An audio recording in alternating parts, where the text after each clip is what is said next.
Well, since, can you hear me? Yeah. Okay. Since you decided last year that you wanted to move on, grow, and become a sort of the Spirit community, then we're giving the talks that all members of all the sort of the Spirit communities throughout the world here. There's plenty of them, so you'll get to know me. I come in with a cane as an old man. Last year we had the first talk, CPR. I noticed that your community loves the initials, so CPR course last year. Who remembers what CPR stands for? Christian Personal Relationships. We talked about loving one another. We talked about showing honor. We talked about speech. Remember speech? Remember gossip? Negative humor? All that stuff we don't do anymore. We talked about living at peace with one another, even if we have something against one another. And then we talked about being corrected and taking that correction and letting God use it. And then we talked about how to do this stuff with people outside the community who haven't heard any of these talks. So you remember that. And it's very helpful, and I did hear feedback that it was helpful in your individual lives and in your cell groups. Well, your leaders here decided that this year what we do is we do a follow-up course that's tied very closely with that. It's called Emotions in the Christian Life. And the reason why it's a very helpful follow-up is because emotions are the things that can help us to do the right stuff for our relationships. And emotions are the kind of things that can make those relationships not work very well. So this is kind of like the tools underneath having good relationships with one another. Today, I'm going to talk in general about emotions and about what is the purpose of emotions. And what I'm going to do is talk about what are emotions, what are we talking about when we're talking about emotions. Also, are our emotions our enemies or are they our masters? Or neither. And also, some practical hints on how to grow in maturity. And then here, the last thing is to keep you all from falling asleep during my talk. I am going to give you a key principle and a key action that you can use on all these emotions. So you keep your ears open, because if you hear that and you notice it, it's going to help you in all of these emotional areas. And then next Saturday, as was mentioned at your Lenten conference, we're going to talk about we're going to start to talk about specific emotions. We're going to talk about your desires. How do we talked about how we're supposed to love one another, but what happens, what part does our desires play in that? Then we're going to talk about humility. What's true humility? What's false humility? We're going to then, at a prayer meeting, we're going to talk about guilt. Any of you ever feel guilty about anything? Is that good or is that bad? Well, we're going to talk about that. And then there's the fifth talk at a prayer meeting. It's going to be about anger. Now, I guess the women can stay home. The men need to come to this one. Actually, the married men especially need to come to this one, and their wives should come too. And then our last talk will be at a prayer meeting, and it's going to be on fear. And you, married men, if you don't learn how to deal with your anger, then you're going to have a lot of fear, because you're going to be in big trouble at home and at work, and driving to and from work. So these are very practical things and very important things. Now, so let's start off. What are we talking about in this course when we're talking about emotions? Well, first of all, the emotions are not something that gets us into trouble all the time.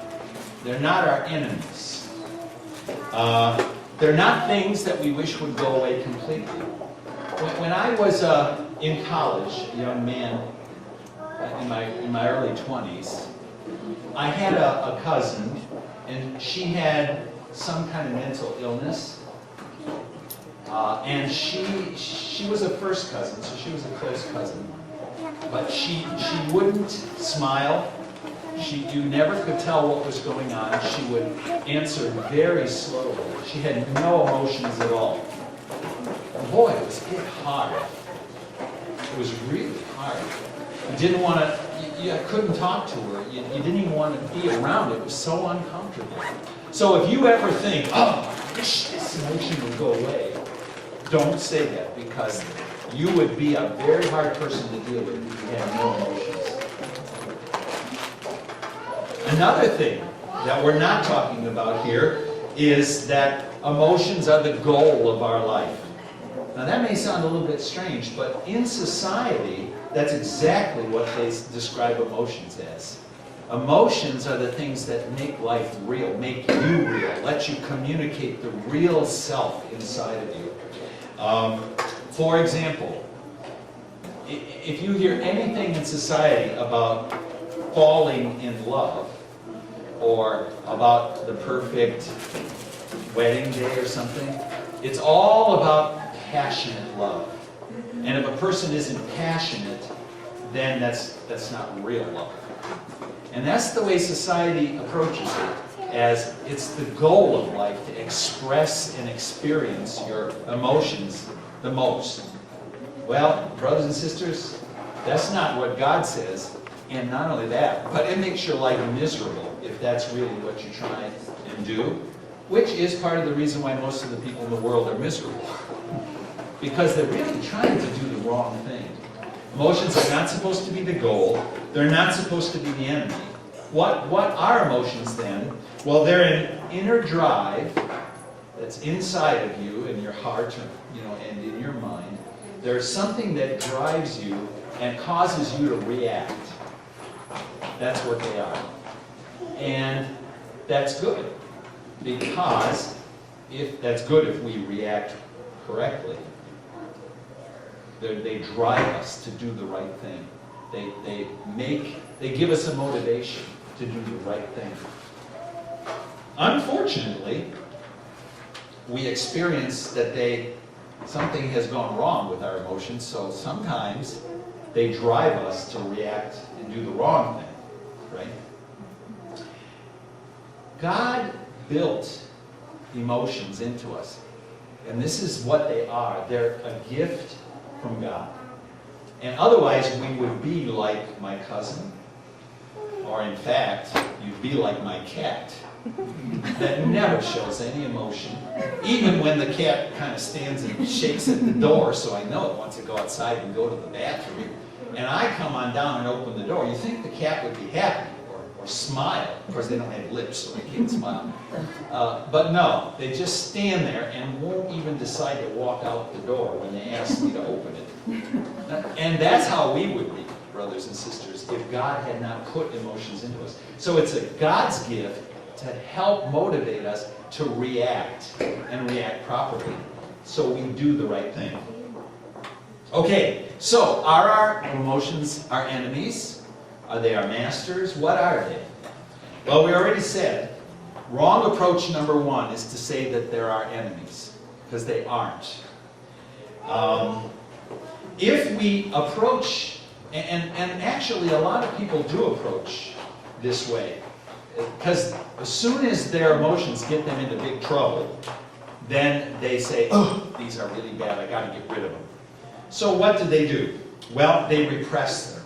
They fear them. They don't want to think about them. They deny that they're there.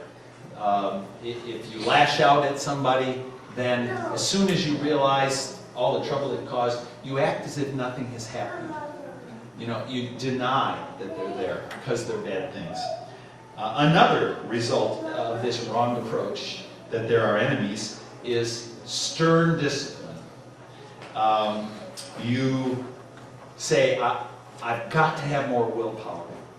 I have to get rid of that feeling of lust. I have to keep that anger under control. And you just say, I'm going to do it. Well, bad news. That doesn't usually work. That's why God